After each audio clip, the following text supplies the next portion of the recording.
ما وشكر خلاما ليوبنائي يا ذا الإرادة يا ذا الإفادة خلد سحادة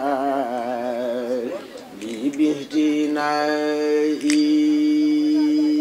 خنتي داء سدني اهتداء سدني اهتداء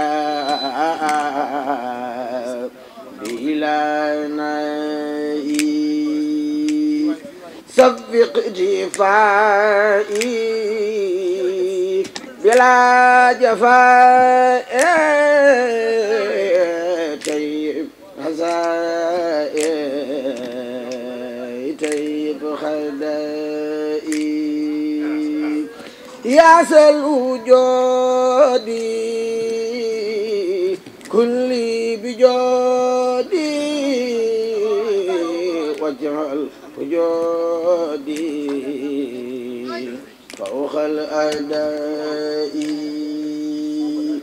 هب لي ودادا خذ للمراد يا من أفاد بلا كرائي هب لي برورا خل رورا حمدا شرورا لكل رائي واذكر خلامي واحمد كلامي بلا ملامي ولم ترائي سد اللساني نور جناني سفي أماني وسد برائي سد اللساني نور جناني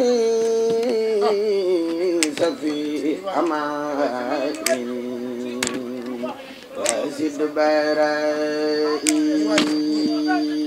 سنزات ديرا لي قداميرا فلتك في جورا لمن يرائي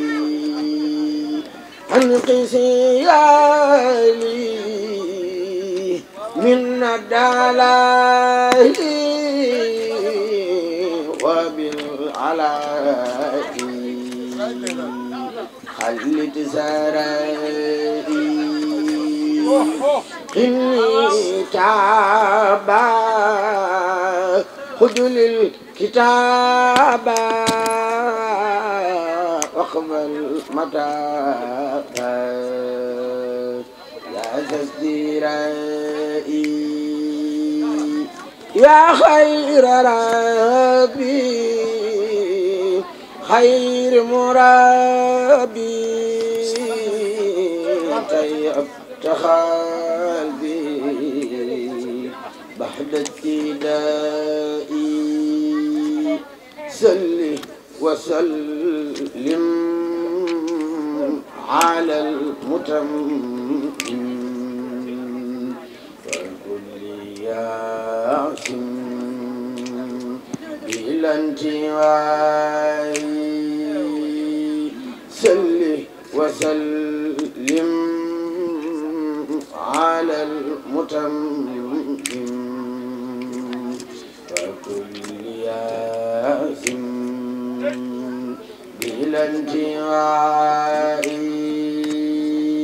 صل وسلم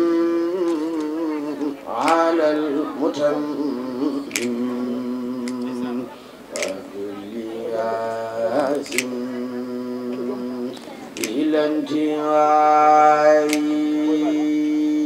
آمين يا رب العالمين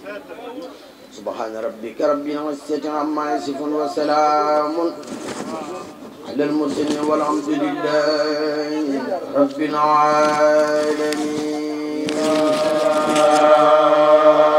lépp lu ngeen def comme prestation jëm si wàllu audiovisuel contacte leen Khadim Ndiaye borom Ndiaye Pro mi ngi si route de Belel jàkkaarloog boulangerie Gaynde Fatma woote leen gaaw si 77 325 68 20 77 325 68 20 boo bëggee liggéey bu xarañ liggéey bu tegu si temps am talibi gaaw efficace contactel Khadim Ndiaye da ngay am la nga bëgg si liggéey bu set wecc.